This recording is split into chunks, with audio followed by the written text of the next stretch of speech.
magic number. Yeah, it is. It's the magic number.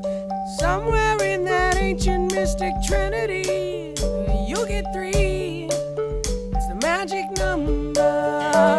In the past, in the present, the future, faith and hope and charity, in the heart and the brain and the body.